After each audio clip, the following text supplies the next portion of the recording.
Salut à tous chers membres, bienvenue sur Trade Life Future. Donc on est le dimanche 21 septembre et je voudrais faire un point sur la situation du T-Note américain, donc du T-Bond. Donc on va regarder ensemble donc déjà ce graphe. Donc c'est donc le 30 ans, le ZB, donc qui a changé de direction depuis qu'il a cassé Saki-Jun ici. Pourtant, on n'a pas eu de retour relativement puissant pour l'instant donc sur la Tenkan.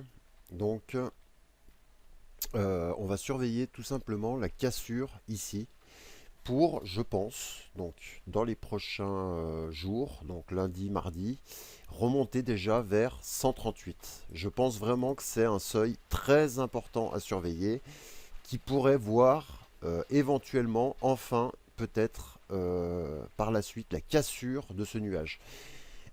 Donc, on va déjà surveiller tout simplement donc, la cassure de 136,20. Pour rappel, donc c'est un actif qui coûte très peu cher en marge. Par contre, c'est des points très chers. C'est des points à 31 dollars le point. C'est un actif qui bouge pas trop vite, donc on a le temps quand même de voir venir. Donc là pour l'instant, donc on voit qu'on a réagi sur la borne du nuage journalier et on n'a jamais fermé en dessous. Donc pour bien comprendre la tendance, elle est haussière pour le moment. On le voit clairement, on n'arrive pas donc à passer sous le nuage. Pardon. Donc tant qu'on tient en dessus du nuage, bon bah on reste haussier. On a eu un crossover ici de Kijun et Tenkan, mais on n'est pas sorti du nuage, donc on va rester euh, plutôt acheteur, même si on a eu un pré-signal ici. Déjà un petit peu plus tôt en fait, donc quand on a donc le Shiku ici, la lagging spam, pardon, qui est sorti des cours et de la Kijun par le bas. Et là, pour l'instant, bon, c'est clair qu'on est sur un point clé. Et bon, si on casse par le haut ici, on irait directement chercher, donc, je pense, une zone ici, à peu près. Donc, c'est la dernière bougie verte ici. Donc, petit seuil, voilà. Donc ça fait quand même un beau petit trade à faire, d'une trentaine, une bonne trentaine de points. Et je pense qu'on ira a priori chercher donc la borne haute du nuage vers 138. Donc on va regarder un autre graphe. Alors, je suis désolé si vous êtes dérangé par la pluie, mais donc on va regarder ce graphique. Pardon. Alors, donc c'est le graphique 4 heures du T-Note, du T-Bond, pardon. Donc on était dans un canal baissier, ici. Ici, vous avez une Bollinger à 25 périodes. Je l'ai mis en 25 périodes parce que je trouve que la moyenne mobile 25 capte bien les cours assez régulièrement. On voit ici qu'elle a fait plusieurs fois en fait récemment, donc résistance et support. Donc on voit clairement que depuis qu'on a cassé ici, à chaque fois qu'on venait la tester, on avait un retour des vendeurs. Bon, ici presque, ici et la dernière fois ici. Et là, on l'a cassé violemment. Donc sur la dernière mèche, donc là, on fait un très très joli mouvement haussier. Et on est sur le pivot hebdomadaire. Donc moi, je pense qu'on devrait chercher un repli. Donc un repli, donc il y a un premier support, mais je le trouve un peu près. J'ai un peu peur de payer, donc on verra.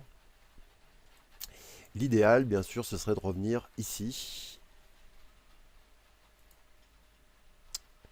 Donc bien sûr, les graphiques vont évoluer. Pour l'instant, donc la moyenne à 25 périodes, elle est ici. Donc on pourrait éventuellement chercher à voir si on revient par ici pour aller chercher mon objectif à 138 est en intermédiaire, on va dire, le 38,2 de Fibo qui est ici. On voit d'ailleurs que c'est une zone donc de supply and demand. Je ne sais pas comment vous l'expliquer. Bon bref, c'est tout simplement un seuil à surveiller car on a fait un plus haut de plus en plus bas ici. Donc je pense qu'on peut surveiller cette zone. Mais j'aimerais quand même le voir revenir vers 138. 138 et je pense que ce serait pour shorter 138. Donc on va regarder si ça se passe comme on le veut dans les prochains jours. Voilà. Donc plutôt acheteur du T-Bond.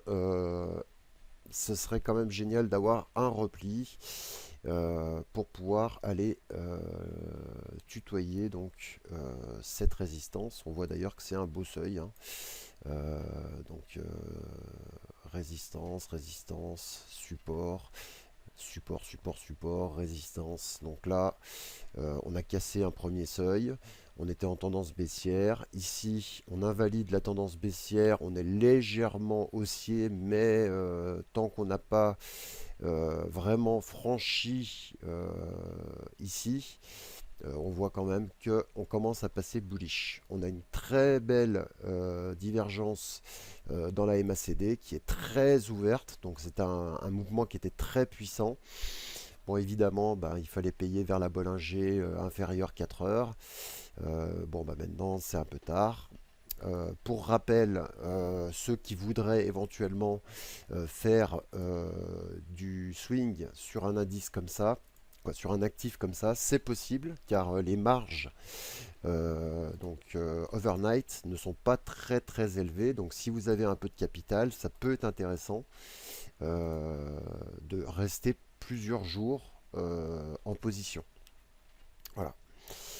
Donc on va surveiller ça début de semaine, regarder tout simplement la direction que prend le marché. Si on revient ici avec un price action qui vous donne envie de vendre, soyez très prudent quand même. Je trouve que ce mouvement a l'air assez puissant, mais bon, tout est possible et il faut quand même voir une chose, c'est qu'on est à l'extérieur des bandes de Bollinger, preuve de la puissance du mouvement. La bande de Bollinger supérieure est à 136,19 pour l'instant, donc soyez quand même assez prudent de ne pas aller vous mettre short dans un marché qui peut encore largement rebondir et qui reste quand même haussier tant qu'on est dans le nuage que je vous ai montré sur le journalier. Voilà. Voilà, je vous souhaite de bons trades. Ce qu'on va faire quand même, c'est regarder le calendrier économique au niveau US de ce qui pourrait faire bouger les T-notes. Alors, qu'est-ce qu'on a cette semaine? Donc les maisons existantes. On a un FOMC, donc ça, ça peut être intéressant à surveiller.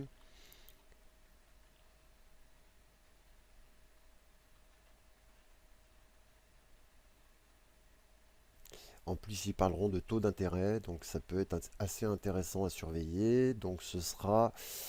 il m'a encore changé une fois mon heure. C'est génial. Aïe, aïe, aïe.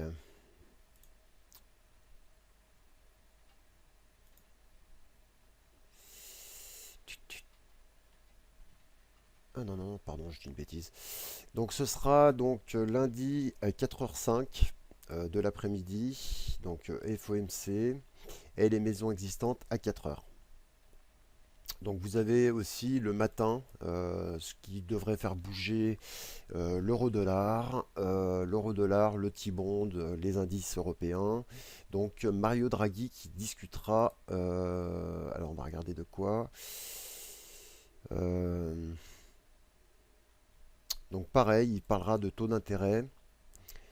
Je pense que ça pourrait nous donner un peu de volatilité tout de suite ce lundi. Qu'est-ce qu'on va avoir d'autre? Donc mardi dans la nuit. Ok, donc ça par contre c'est des news à surveiller aussi. C'est des sentiments de marché qui peuvent en sortir. Donc le PMI manufacturier chinois. Ensuite, bon, on a le PMI en France. On a le PMI allemand. Et là, par contre, on a des belles news pour la zone euro. Donc les PMI en zone euro. Donc mardi, ça devrait aussi bouger.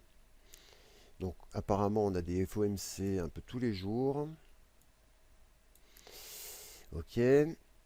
Donc ensuite, mercredi, on a les inventaires du pétrole. Donc j'essaierai de faire une petite vidéo sur le pétrole. Et on a encore un FOMC. Ensuite, oula, on a les biens durables. Donc les biens durables et l'emploi américain. Donc là, ce sera une très grosse journée jeudi. Donc jeudi à 14h30 à surveiller. Et vendredi, on n'a pas beaucoup de choses importantes. On a le climat des affaires, l'indice JFK allemand et le Consumer Confidence américain. Donc je pense quand même qu'on a une belle semaine. Donc surveillez si vous êtes comme moi à vous intéresser au T-Note américain. On peut aller chercher déjà, je pense assez facilement, hein, 137,10 et en extension 138. Et on verra ensuite si à 138 on fait une réaction vendeuse sous la borne haute du nuage. On voit qu'ici, donc bon, ça reste haussier, hein, mais on a plusieurs éléments qui pourraient nous permettre de penser que dans les prochaines séances, voire peut-être semaines, hein, on ne peut pas mettre de date là-dessus. On a un nuage qui passe légèrement baissier, donc on a une petite alerte, et on a une lagging spam qui sort par le bas de la Kijun. Donc, scénario 1, on rebondit, on va chercher ses résistances, soit lundi, on part directement à la baisse. Donc en dessous, on a un support à 135,0 qui correspond à pas grand chose à part à ces droites qu'on voit ici de la Kijun, donc ici et ici. Donc on voit quand même que ce sera un support assez costaud. Et ensuite, on verra bien, hein. On va déjà regarder les objectifs proches et on verra. Donc là, pour l'instant, plutôt acheteur. Si on casse 136, 20, 25, on va dire, pour aller chercher Tenkan, voire Kijun. Allez, bye bye, de bons trades, et puis soyez prudents. Voilà, bye bye, bonne semaine.